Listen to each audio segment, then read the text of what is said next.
After watching our previous video, you should be able to talk about why your project is important and who will benefit. The next part is testing your idea with a few people and planning what you will do in detail. You might be nervous about asking people their opinion on your project. This is because you think it's a great idea and you're not sure if they will think this too. That's normal. Being a leader is about being courageous and being willing to test your ideas. If you don't test the idea, you may spend a lot of time working on your project only for people to say they don't want to be a part of it. The best projects are the ones where you have an input into the project design from those who the project is set up to support.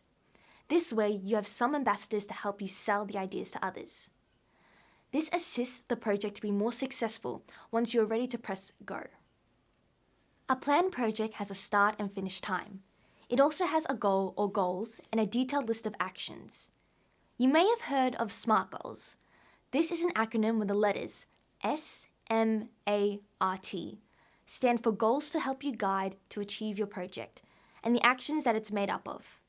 First, let's start with S for specific. This is what you will do in numbers and actions. It's guided by the other W words such as who, when, and where.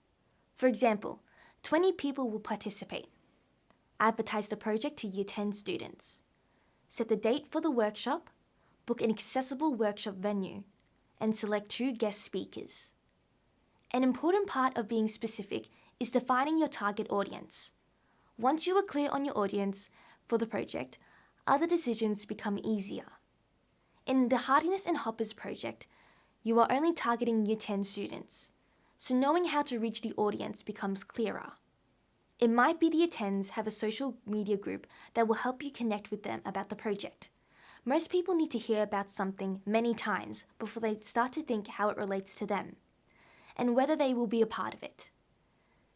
This means using different approaches to get the same group of people. Think about how you might reach your target group in 7 different ways. The next letter in SMART is M for measurable. For each action on your to-do list, you can work out if it's done or not. For example, 20 posters are on the notice boards. Another is all Year 10 homerooms have flyers and are asked to share the information with their group 3 times. Check in to see if it is done or not. Next is A for achievable. Is the action achievable within the resources to complete? An example here is our target of 15 Year 10 students to register, rather than all the Year 10 students. This makes it manageable for your project team to organize and get over the line. This achievable step also makes you think about what equipment you'll need for the project, how many members of the team you will need, what skills you require, whether you will need any money for your project, and what partners might assist. The R in SMART stands for relevant. To make sure your project helps to achieve your goals or an issue identified by the students, we need to make sure if it is relatable to your Year 10 target group. It's no use starting a project just because you think it's a good idea. Have some evidence that things need to change and how your project will help make this happen.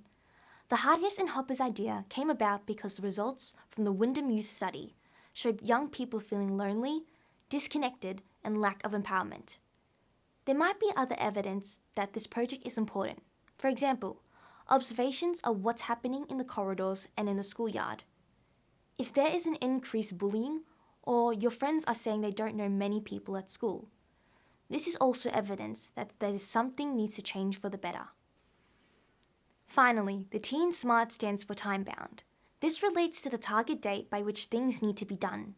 Examples here for our sample project could be, all advertising needs to be rolled out by the 30th of September. 10 people need to be recruited to the project before the last week of term. Having these timing targets are useful to help keep the project team on track with their actions and to work out where you might need some more help from others to complete the project. Also, if you're not a numbers person and think you don't know how to budget, now you have your detailed plan. You just need a list of resources you need next to each action. That is, time, equipment, networks, and money. So finally, summing up what we have learned in this video.